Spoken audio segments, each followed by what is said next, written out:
Well, tires arrived. So I've got the Wed Sport, was it TC105X's gorgeous lightweight wheels. These will be going on. I've got Robert doing brakes right now for a ABS style caliper using the Evo. I think it was like Evo 10 rear rotors that fit in the front with the Turbo 2 brake calipers. So I've got brand new Turbo 2 calipers loaded up with HP Plus, which is probably all I need for street. We'll see. I really wanted to have a lower dust because the wheels are so nice. I just don't want to have a race pad. It doesn't make sense. So this would be what this tire looks like if I were to have, I mean right now it's a little bit towed in, but if I were to have full compression or close to full compression on the cast ring that it has, which is actually probably closer to there-ish. It's very, very tight right here.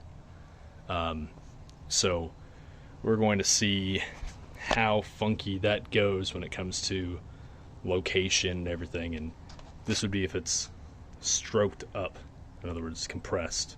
That's why I have this little elevated surface here.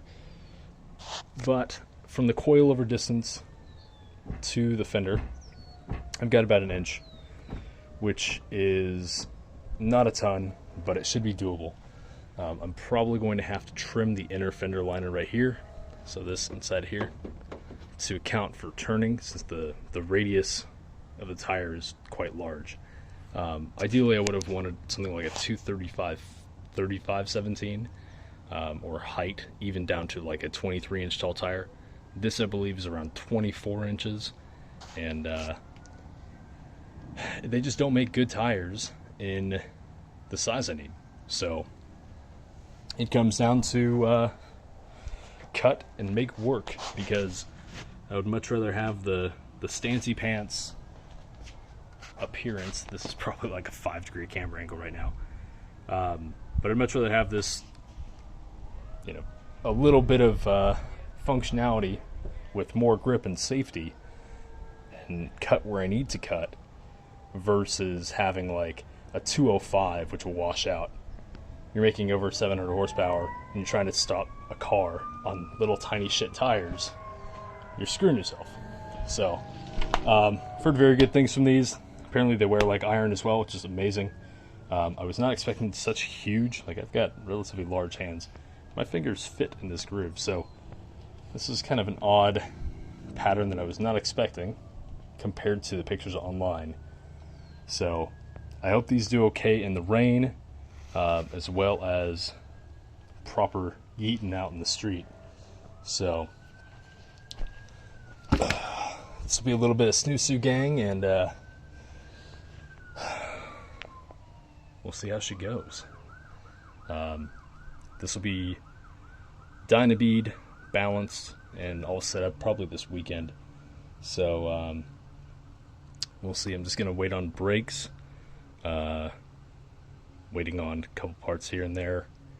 And then my buddy Robert's also machining out the other hub for ABS. It's a 5-lug ARP stud. And this hub on the passenger side was just totally fucking shot. It was, you'd see just the nastiest wobble every time you got to rotate the wheel. And instead of being instead of trying to reinvent the wheel, we just like, okay, take the back end, machine it out, drop in what would be 3 bolt holes, and then it'll adapt the tone ring for the ABS hub exactly as we would expect. So anyways, it's a little update. I am currently inside the car. Well, not currently, but my project right now is finalizing the interior. I just restored the door panel, sounded and everything. I'm doing the new speaker kick panel, so it's actually mounted in there with the speaker. We got the tweeters mounted, the dual gauge art, and the A-pillar, the single gauge art here, which is absolutely filthy. The double din radio, the gauge cluster itself is incredibly bougie. It is a 10,000 RPM tack and a 215 or 210 mile an hour speedo. And then just finalizing the interior, looking for a part that I missed. And yeah, just gonna trim the carpet down and get things finalized. And then should be pretty freaking cool to put back together. I've got help from Mtron as far as the folks on the Facebook page, and we're getting together a chassis harness with 2 PMUs and all the functionality, and then trying to retain as many gauge lights and functions I can off here. So it's a big undertaking. So could not do without you guys and all your help. And I don't say it enough. Thank you. It's just so good seeing the car get to this point, with the new motor almost being done and the transmission you guys probably saw earlier underneath the car, and that's all prepped, and the drive shaft company's all ready to go. I just need to get exact dimensions. It's just a matter of letting the pieces fall into place. So just want to say thanks again to all the help, guys. I think this is going to be really cool luxury grand touring audiophile. Also should be somewhat of a beast handling rig. So we will see.